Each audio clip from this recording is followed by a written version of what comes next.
Okay, so finally nandito na sa atin dumating na sa atin yung unit natin ng Poco X8 Pro. So kaka-deliver lang siya kanina actually. At samahan niyo ako guys sa pag-unbox ng phone na 'to. And as of making this video, nasa mahigit 700 pa lang yung subscriber ko dito sa YouTube. So konti na lang guys, malapit na akong makaabot sa 1,000 subscriber. So baka naman, 'di ba? Kung mahilig kayo sa ganitong klase ng content, gusto ko kayong i-invite na mag-subscribe din dito sa channel. Okay, so finally nandito na sa atin yung unit natin ng Poco X8 Pro. At bago natin i-unbox yan, so alisin ko muna 'to. Okay, ngayon pagdating dito sa kanyang main box, so kagaya pa rin ng typical na box ni Poco. Merong kulay black na box, tapos kulay yellow yung text natin dito, tapos may Poco branding tayo sa gilid.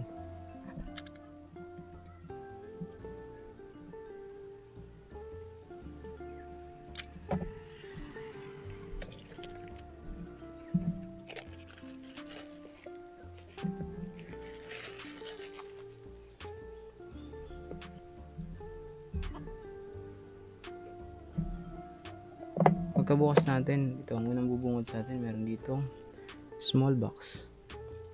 At pag binuksan natin to, makikita natin dito yung ilang documentation, quick start guide from Poco. Tapos meron pa ditong Poco X8 Pro safety information. At kasama din dyan, syempre yung kanyang case.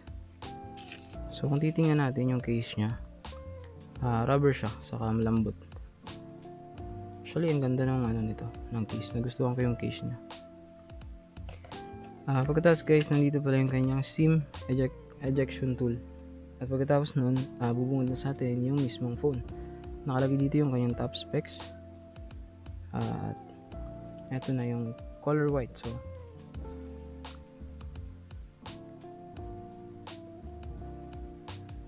ayan guys. So, ito na yung itsura niya. Ito yung itsura ng Poco X8 Pro na white. Masasabi ko lang na napakaganda, tapos napakalinis ng design niya.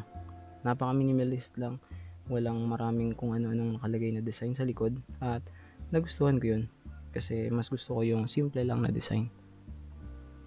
Syempre, magbuklat natin sa ilalim, nandito yung kanyang 100 watts guys, 100 watts na fast charging.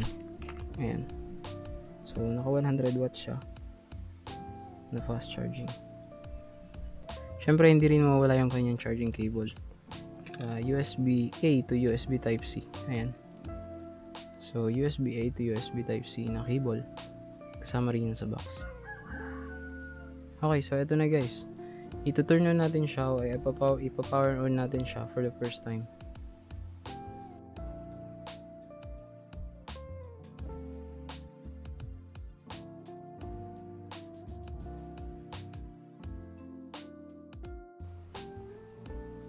Nice. Okay, so eto na siya.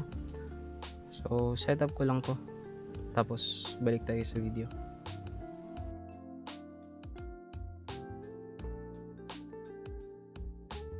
Okay guys, so eto na, preparing system na.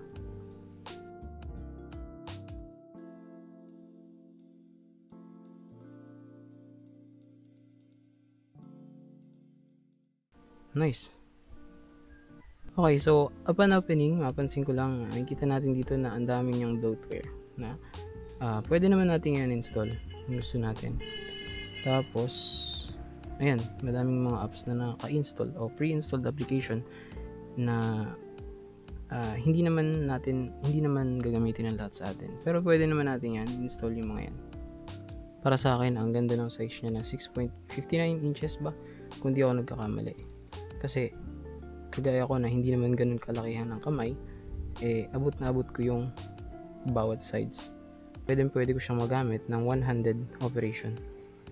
So, napakadaling abutin ng bawat sides kaysa dun sa mga phone na sobrang lalaki ng display. At para sa akin, mas prefer ko yung ganitong compact na design. Okay, so pag-usapan natin sa madali yung phone na to. At yung mga bagay na hindi ko mababanggit dito, pag-uusapan natin sa full review. So, pagdating dito sa kanyang display, meron siyang 6.59 inches na AMOLED display at supported niya hanggang 120Hz na high refresh rate. At pagkatapos, naka 1.5K na resolution na rin ito. At yung kanyang brightness ay aabot ng hanggang 3,500 nits of peak brightness.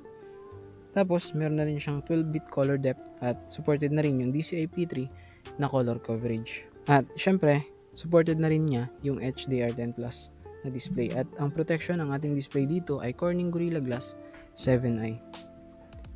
Ngayon, pagdating naman dito sa kanyang camera, meron siya ditong 50 megapixel na main shooter at yan ay yung Sony IMX882 na sensor. At pagkatapos, meron siyang 8 megapixel na ultra-wide. At ang kagandahan nito, supported na dito sa kanyang video recording yung 4K at 60 FPS. Kaya kung nagbabala ka na gamitin yung phone na to for vlogging, pwedeng-pwede kasi maganda na yung kanyang video quality. Ngayon, pagdating naman dito sa kanyang front camera, meron tayo ditong 20 megapixel na selfie camera. Unfortunately, wala tayong 4K sa kanyang front camera video recording. Hanggang 1080p at 60 fps lang yung supported niya.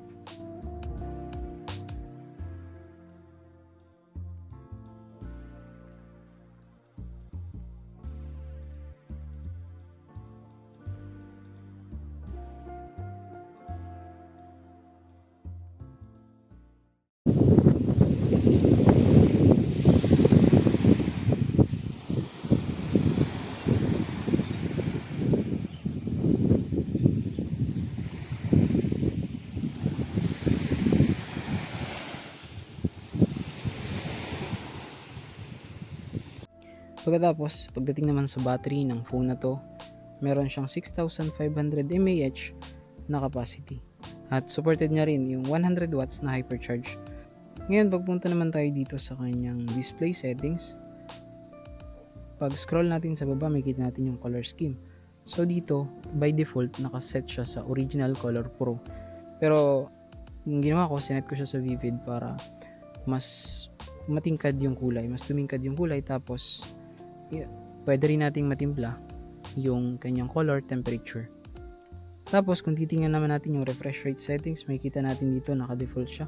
Pero pwede natin yang iset kung gusto nating nakalock lang siya sa 60Hz or kung gusto nating ilock sa 120Hz. Pero mas maganda kung naka-default lang siya kasi yung phone na yung magde-decide at mag-a-adjust kung kailangan ba yung 120Hz or ibababa niya sa 60Hz para mas makatipid tayo sa battery.